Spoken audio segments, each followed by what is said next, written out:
ரிஷபத்தில் சுக்கிரன் இருந்தாலே வீடு சம்மந்தப்பட்டது, இடம் சம்மந்தப்பட்டது, சொத்து சம்மந்தப்பட்டது, சுகம் சம்மந்தப்பட்டது இயற்கையாகவே சேருங்க அந்த அமைப்பு. நீங்கள் மேஷ லக்கணம், ரிஷப லக்கணம், மிதுன லக்கணம், கடக லக்கணம்லாம் வேண்டியில்லை. ரிஷபத்தில் குருவோ சுக்கிரனோ இருந்துச்சுன்னா, ஆனால் இவங்க என்ன செஞ்சாலும் இவங்க என்ன செய்கிறாங்கன்னு அவங்களுக்கு மட்டும் தான் தெரியும்.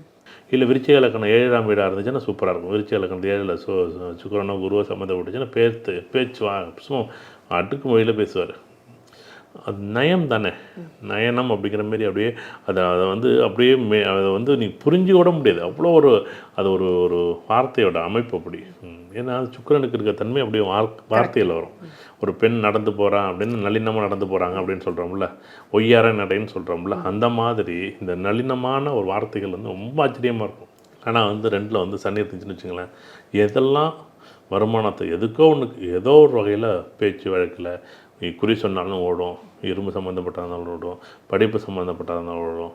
நீ என்ன வந்தாலும் ஒரு பொருளாதாரத்துக்கு ஒரு மேஷ லக்கணம் 2ல் சுக்கிரன் இருக்குன்னா பொருளாதாரத்துக்கு பஞ்சம் இருக்காது. தொழில் ஓடுதோ இல்லையோ எப்படியும் சேர்த்து வச்சு சொத்து இருக்கும், அதை விற்று கூட அவர் வந்து வருமானத்தை ஏதோ ஒரு வகையில் வாடகைக்கு விட்டு கூட அவர் சம்பாரித்து வண்டி ஓட்டிடுவார். ஆனால் அதே வந்து மிதனத்தில் சுக்கிரன் இருக்குன்னு வச்சுங்களேன், பெரிய மார்க்கெட்டிங்கில் சித்தனாக இருப்பார். நிறைய இடத்துல நம்ம பார்த்துருப்போம். இப்போ வந்து அரசியலில் வந்து பீகார் எலெக்ஷன் வந்துடுச்சு கடைசியாக. அதில் வந்து தமிழ்நாட்டில் வந்து பிரசாந்த் கிஷோர்னு சொல்லி ஒருத்தர் வந்து புள்ளியல் அடிப்படையில் வந்து இவருக்கு வாய்ப்பு இருக்குது, இவருக்கு வாய்ப்பு கிடையாதுன்னு சொல்லி அவர் ஒரு அரசியல் கட்சியை தேர்ந்தெடுத்துக்கிறாரு. இந்த அரசியல் கட்சி அவர் வந்து என்ன பண்ணுறார், சூப்பராக எல்லாத்துக்கும் சரி பண்ணி தமிழ்நாட்டில் வந்து இப்போ லாஸ்ட் எலெக்ஷனில் வந்து திமுகவுக்கு அவர் வந்து ஒரு வகுப்பாளர், தேர்தல் வகுப்பாளராக அப்படி இருந்தார்.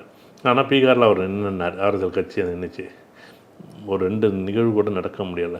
அது ஆச்சரியமாக இருந்துச்சு, அவரால் பண்ணவே முடியலை அவரால். அந்த மாதிரி தான் இது.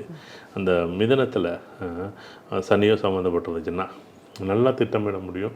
அவர்களுக்கென்று திட்டமிட்டால் அந்த திட்டம் தோல்வியாகும், தோற்றுவிடும்.